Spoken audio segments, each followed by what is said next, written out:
Hola, ¿qué tal amigos? Muy buenos días. Gracias por estar con nosotros nuevamente. Ahora son las 6:02 y en el calendario son jueves 18 de abril, Día Mundial de los Radioaficionados. Y claro, usted dice, pero ya nadie escucha radio y eso no es verdad porque por más que estemos en el mundo del audiovisual, seguimos escuchando audio y claro, aquí en la Radio Victoria, www.radiovictoriagt.com, también tenemos radio en línea y ahí también lo puede escuchar usted. Así es que saludos y también felicitaciones, pero sobre todo también agradecimiento, gratitud a todos los que hacen radio en el mundo. O estamos para conversar cuando son 6:03, para continuar con los abordajes que estamos teniendo en estos días sobre teología política desde el campo.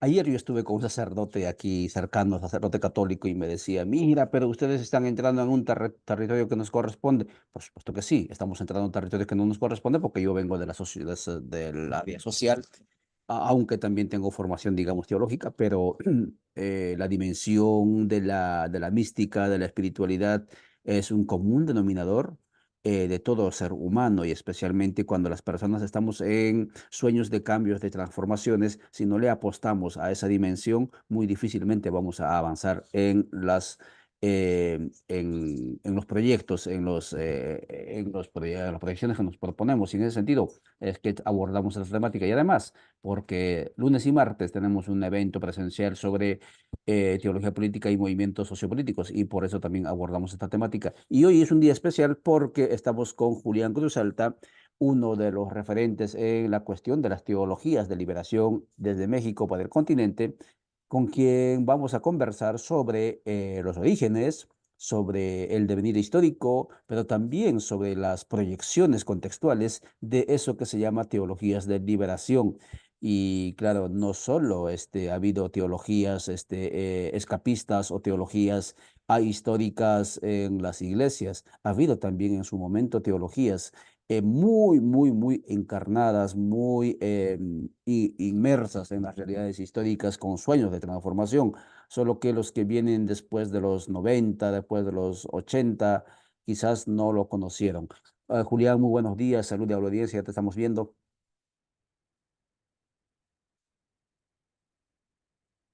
No sé si me escuchas, Julián.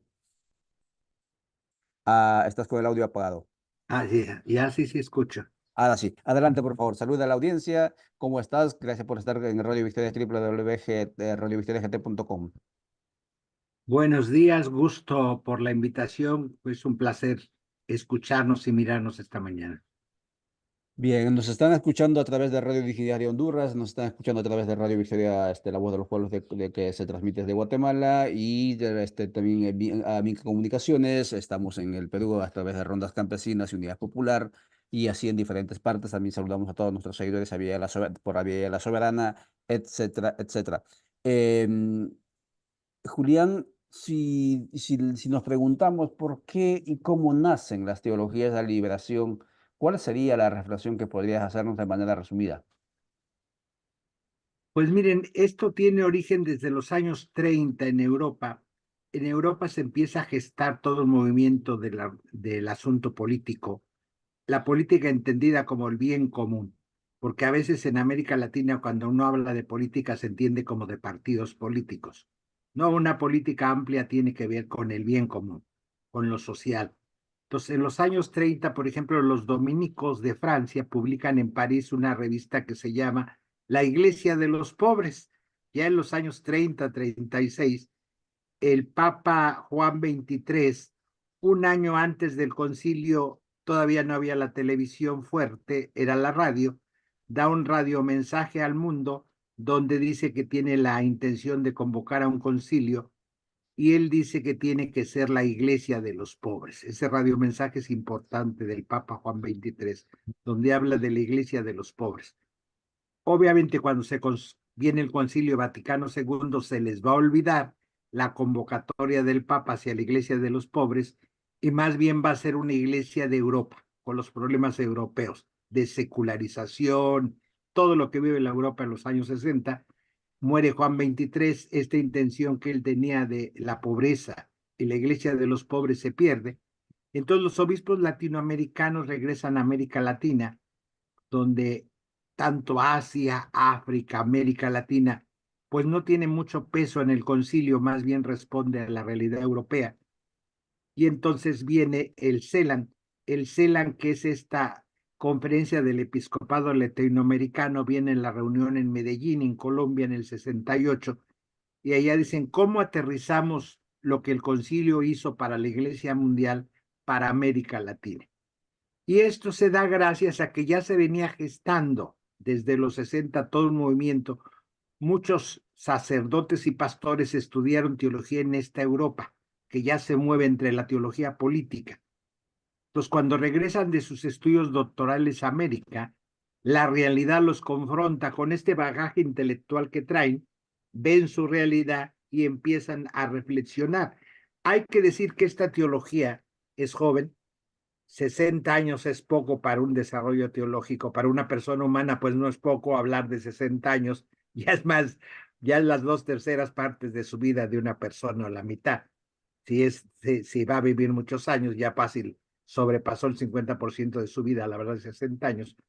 Nace ecuménica, porque en el mundo católico romano, por nuestra formación de mirada, la palabra ecumenismo no tiene mucha realidad todavía en América Latina. Entonces, lo que no es católico creemos que no existe. Es cristiano. Cuando yo digo nosotros los cristianos, la gente me corrige que no es católico. Le digo, todo católico es cristiano. El nombre es cristiano porque creemos en Cristo. Y ya la iglesia es católica y hay varias iglesias católicas. Les digo, hay la católica romana, la católica ortodoxa, la católica anglicana. De entrada ya somos 3 iglesias católicas. Los digo. Pero eso no nos distingue, somos cristianos. Entonces sí, en los años 60 hay un teólogo peruano que ahora es fraile dominico, Gustavo Gutiérrez, que escribe en el 68 un libro, Teología de la Liberación Perspectiva. Y hay un presbiteriano brasileño que escribe su tesis de su trabajo de licenciatura en teología en inglés en Princeton, la presenta en la universidad, en Princeton, en el seminario teológico, que precisamente se llama también Teología de la Liberación. Nadie copió a nadie, ni se leyeron previos, ni se conocían Gustavo y este hombre brasileño, sino es el ambiente que ya se va gestando. Entonces no tiene papá la teología como tal, es un ambiente latinoamericano en el que se gesta amplio, porque es todo el movimiento y hay que entenderla, nace ecuménica esta teología, no es propiedad de ninguna iglesia. Los presbiterianos se están moviendo y los católicos se están moviendo. Gustavo Gutiérrez es de una diócesis pobre, la diócesis de Lima, que hace un gran esfuerzo, lo mandan a estudiar a Lyon, Francia. No escribe nunca la tesis doctoral porque no hay dinero para dejar los 5 años en Francia estudiando. Regresa como párroco a Lima, no termina esa tesis y después su misma escuela dirá, es un honor para esta escuela tener tal alumno, y dan como tesis doctoral 20 y tantos libros publicados. Dicen, ¿para qué escribe una tesis de este hombre? El honor es de esta escuela que sea doctor por esta escuela, y le toman como tesis doctoral toda su obra publicada a Gustavo Gutiérrez. A los 75 años, Gustavo escribe un libro maravilloso que le recomiendo, que se llama En busca de los pobres de Jesucristo. Es todo el trabajo sobre Bartolomé de las Casas. Un Bartolomé de las Casas estudiado como jurista ampliamente, pero Gustavo en este libro lo estudia como maestro de espiritualidad. ¿Cuál era el motor de Bartolomé de las Casas de andar en esta lucha? Como obispo realmente estuvo 2 años en su diócesis y murió muy mayor. Desde las Cortes de España trabajó mucho por las comunidades indígenas de América. ¿Qué lo movía? Es lo que le interesa. Y lo movía la espiritualidad. Lo que hoy llamamos teología de la liberación está en Gustavo, que nunca lo llamó así, ni entendía que extendemos, pero hay una práctica teológica. Lo que les quiero decir con estos ejemplos, que no es una persona, este no es movimiento de un intelectual, es un movimiento social de las comunidades que se va gestando desde el siglo XVI con estas búsquedas. Haría mal en decir los del XVI son teólogos de la liberación, no, pero inician todo este movimiento de reflexión. Quiere decir, desde América Latina nuestra vida tiene que estar implicada. La teología de la liberación no es una teología de academia. Podemos tener como tres brazos importantes. Una, lo que hacen los teólogos y teólogas profesionales, esta teología. Una, lo que hacen los pastores, los obispos, los párrocos, los pastores y pastoras en sus iglesias, preocupados por lo pastoral, es otra teología de la liberación más pastoral de la vida diaria. Y otra, la de los creyentes, los laicos y laicas en su vida. Afortunadamente, cada vez más gente que estudia teología son laicos y laicas. Ya se les fue a los curas de las manos y a los obispos. Por eso dicen, ¿usted qué hace en teología de la liberación? Es un saber de Dios y del pueblo. Gustavo Gutiérrez dice, hacer teología es escribirle una carta a Dios en el que creo y a mi pueblo que amo. Eso es hacer teología. Y eso no es exclusivo de los pastores, de los obispos, de los curas. Cualquier creyente puede hacer teología de su propia vida. Y esto es la teología de la liberación en término amplio, un movimiento amplio, ecuménico, no propiedad de nadie. Es un movimiento común, podemos decir, de entrada. Muchísimas gracias, estimado Julián Cruz Alta desde México, Dominico. Y como pueden ustedes percibir en su relato, maneja la materia. Gracias por informarnos los orígenes desconocidos, claro, porque incluso los que hemos estudiado teología creemos que la teología de liberación comenzó con Gustavo Gutiérrez y esto de la raíz presbiteriana, por ejemplo, o esto de los reflejos que surgen en Europa, no lo tenemos en cuenta. Y gracias también por devolvernos a esto de que la teología de liberación, como esa búsqueda de la presencia de Dios, su intuición de la trascendencia, en realidades tan devastadas como pueden ser el campo popular, no es necesariamente, no tiene su origen necesariamente en finales del siglo pasado, mediados del siglo pasado. Gracias por eso. Y claro, una de las ramas de la teología de liberación en este momento es la teología de la creación o ecoteología que se llama, una de sus expresiones actuales, diríamos así. Y en ese sentido, quien empezó aquí, solamente hablando del mundo católico, es Francisco de Asís, y estamos hablando de inicios del milenio. Y entonces sí, obviamente hay que ver el tema de de la búsqueda, de la intuición, de la presencia, de la trascendencia en situaciones difíciles, tiene más historia que los 70 u 80 años o 60 años de la teología de liberación que conocemos necesariamente. Yendo al tema central, ¿cuáles serían las lecciones, los aprendizajes que nos dejaron y nos dejan las diferentes teologías de liberación en el continente? Y eso digo teologías de liberación porque son diferentes expresiones por un lado y por otro lado digo dejaron y nos dejan porque también, como usted muy bien lo dice, por más que ya no estén teólogos referentes como John Sobrino, etcétera, y muchos otros, por acabo de mencionar uno, con ese rótulo de teología y liberación, siguen reflexionando, siguen avanzando en sus apuestas por las transformaciones estructurales, inspirados, digamos, con una mística y una espiritualidad. ¿Cuáles serían las lecciones que nos dejaron las teologías de la liberación, estimado Julián? Sí, hay que hablar como tres momentos, entonces cada momento nos va dejando lecciones diferentes. Un primer momento donde hablamos de los padres. En este primer momento casi no hay mujeres presentes, en los 60 haciendo teología, entonces por eso se habla más de los padres de la teología de liberación, muy preocupados por el asunto económico de América Latina, la pobreza. Gustavo Gutiérrez se va a plantear cómo hablarles de un Dios que los ama a la población que lo que conoce es muerte y exclusión. Cómo esa gente que se le mueren sus hijos de hambre, de enfermedades curables, le voy a decir que Dios lo ama profundamente. Esta es como la primera etapa, donde la mayoría son teólogos preocupados exclusivamente por el tema pobreza económico. Nos va a dejar muchas lecciones de ligar la economía, los medios de producción, los medios de consumo, se empiezan, y sobre todo los medios de producción a cuestionar la pobreza en este aspecto. Un segundo momento donde ya participan mujeres, yo ya le llamo las hijas y los hijos de la teología de la liberación. Aparece una teóloga brasileña, Ivonne Guevara, aparece una mexicana presbiteriana, Elsa Tamés, empiezan a aparecer ya varias mujeres teólogas, donde empieza a aparecer la preocupación de género, el asunto de las mujeres. Se es más pobre cuando se es pobre, pero se es mujer. No es la misma pobreza para los hombres que para las mujeres. Hay más exclusión dentro de la exclusión. Nos va a dejar muchas lecciones donde entonces no solo la pobreza es igual para hombres o mujeres. No se es pobre solamente cuando se es pobre económico, cuando se es indígena, aparece el asunto. Y hoy estamos viviendo un tercer momento que es de las nietas y los nietos. La teología de la liberación da origen a muchas teologías. Aparece la preocupación por la ecología. Entonces, en América Latina y en Asia, porque teología de la liberación nace en América Latina, pero hoy se hace en Asia, también en África. Hay una teología de la liberación no cristiana, islámica, en Palestina.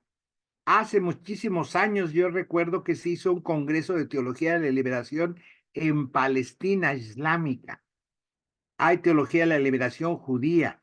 A partir de esto se ha ampliado. En Asia hay muchísimos movimientos de teologías de la liberación. Por eso tiene razón cuando habla en plural, no es la teología, son las teologías de la liberación. Y hoy las teologías son las teologías ecofeministas, por ejemplo. Como se ha explotado a las mujeres, se ha explotado a la tierra.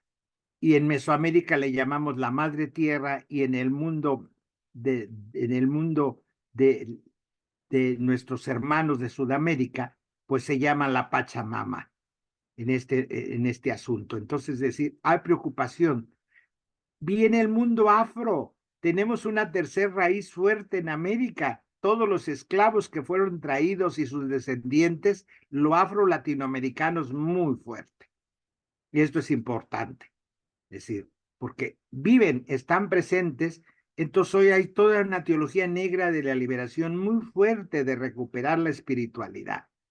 Ustedes tienen invitada y va a estar mañana o pasado mañana una gran teóloga colombiana, Maricel Mena, que ella trabaja toda esta vertiente de la teología, no solo feminista, sino afro. Cómo recuperar todas las religiones animistas que son importantes, que fueron trasladadas a esta espiritualidad a América. Las teologías narrativas, las teologías de las diversidades sexuales. No es lo mismo ser pobre que ser pobre y homosexual o que ser transvesti. Y dirán, es que esos problemas son del mundo capitalista. No, en el mundo indígena estos temas también existen en Mesoamérica, en el mundo maya, la fluidez, el género es fluido en el mundo maya. No es estable, nada es estable, ni el género es estable. Todos estos crean nuevas teologías, porque hoy me dicen, ya la teología de la liberación se perdió, hoy hablan de género los teólogos y las teólogas. No, no se perdió, está más viva que nunca. Gustavo Gutiérrez hace un par de años decía, a mí me dicen que ya la teología de la liberación se acabó, que eso es de los 70s, que hoy ya no es necesaria.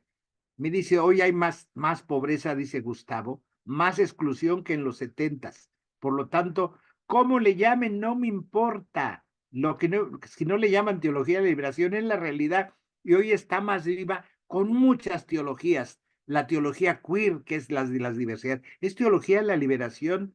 La teología de lo africano, de esta espiritualidad, es teología de la liberación. La teología ecológica es teología de la liberación. Hoy tenemos muchas ramas de la teología de la liberación. Por eso hablo yo de los nietos y las nietas. Y cada una tiene consecuencias obviamente políticas, son teologías políticas. A mí no me da miedo decir políticas, porque son del bien común. Tiene que ver con la tierra, con la vida, porque a veces tenemos un concepto de espiritualidad muy raro. Como dice la gente espiritual es cerrar los ojos e irte a otro planeta. No, la espiritualidad es sentir la vida, ser sensible ante la vida, dejarse tocar por la vida. Por eso para mí las teologías de la liberación son teologías espirituales, son movimientos profundamente espirituales, pero la vida tiene que ver con lo político. La gente para rezar, para orar, primero tiene que comer. ¿Y cómo comen nuestros pueblos? ¿Cómo se nutren? Eso es político, por supuesto, es una teología política, pero no deja de ser teología espiritual. No es dicotomía o político espiritual. Las teologías de la liberación asumen todo porque son teologías espirituales.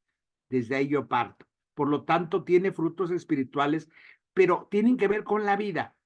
Y la vida tiene que ver con la polis, con el bien común. Entonces, lo otro es espiritualismo, No es espiritualidad cerrar los ojos y no ver la realidad, ver el punto azul, meditar. No, hay que meditar para abrir los ojos y ver la realidad de otra manera. Eso es la espiritualidad. Para mí, si una teología no es espiritual, no es teología de la liberación.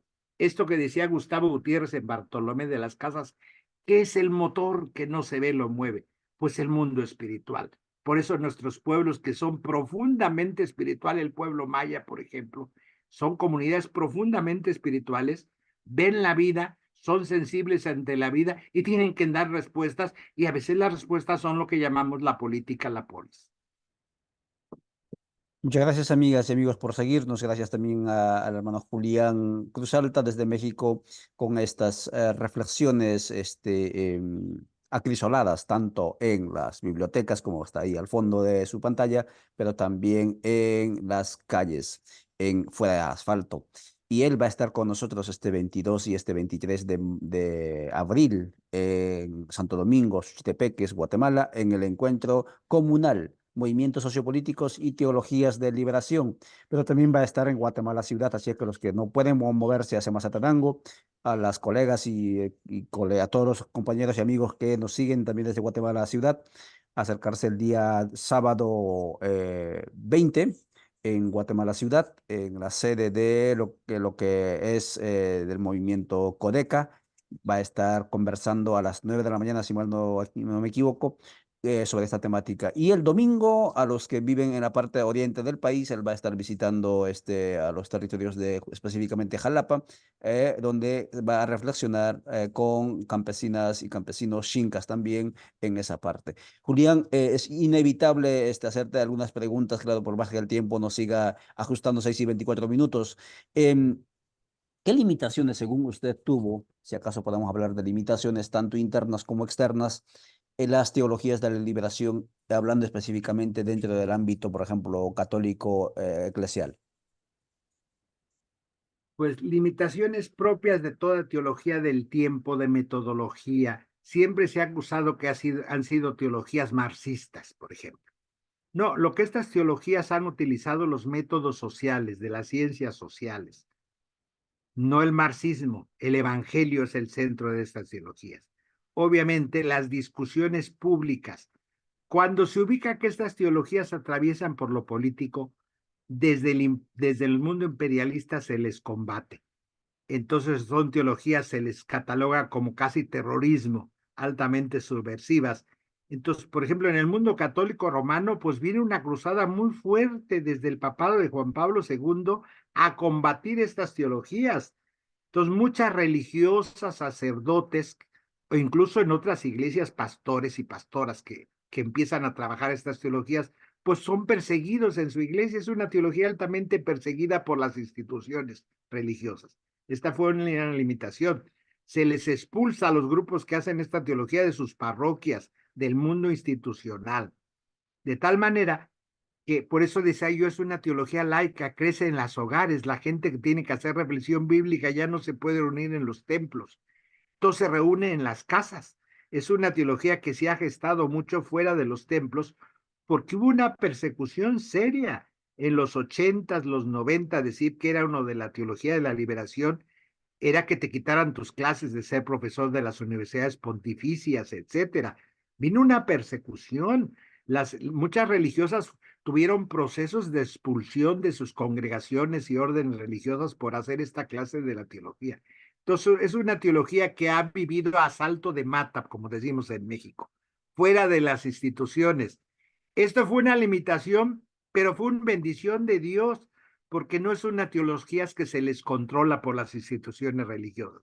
Como se les expulsó de las instituciones religiosas, creció en la libertad de las hijas y de los hijos de Dios.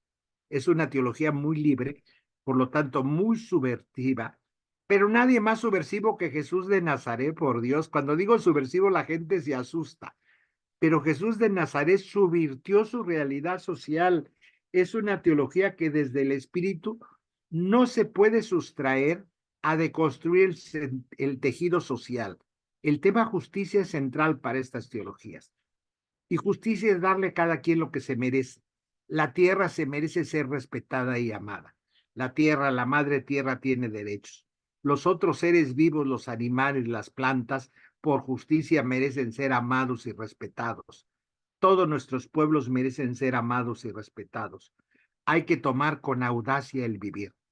¿Son limitaciones? Sí, porque daba miedo en esos años decir hago teología de la liberación.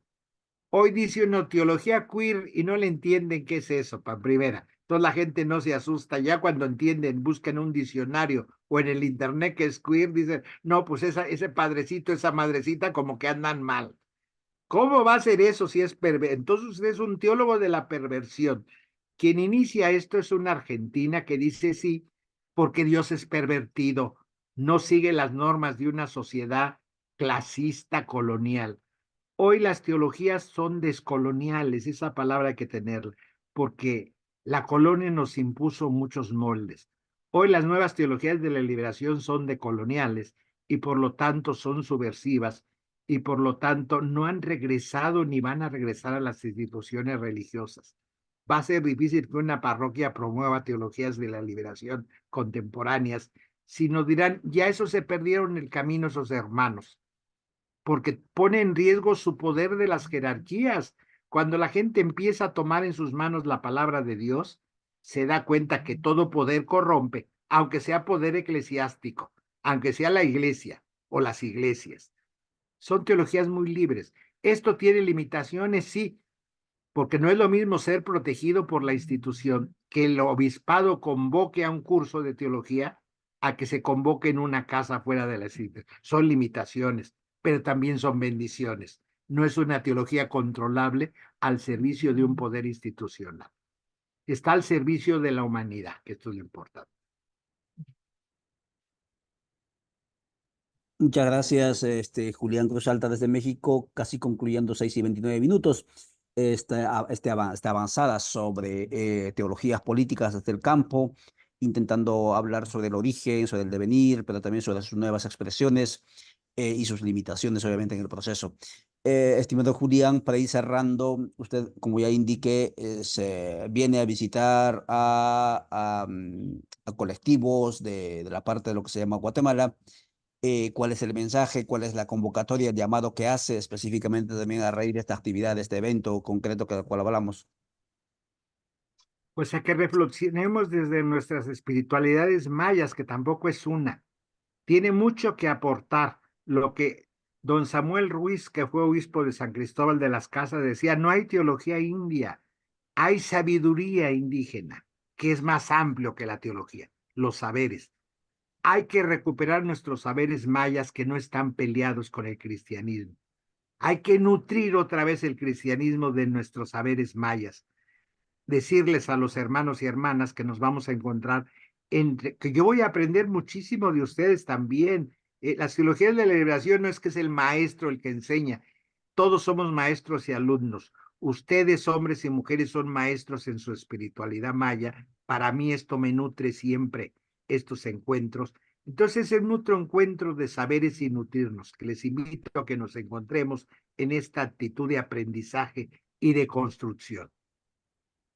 Muchísimas gracias, Julián. Muchas gracias, amigas y amigos, por seguirnos. Gracias por mover este contenido. Mañana con Maricel Mena, a la misma hora, 6 de la mañana, conversaremos también sobre esta temática. Así es que todos invitados para tanto los actos virtuales que vamos a ir generando, pero también el acto presencial. Muchas gracias, Julián. Nos estamos viendo. Hasta luego. Gracias. Hasta luego.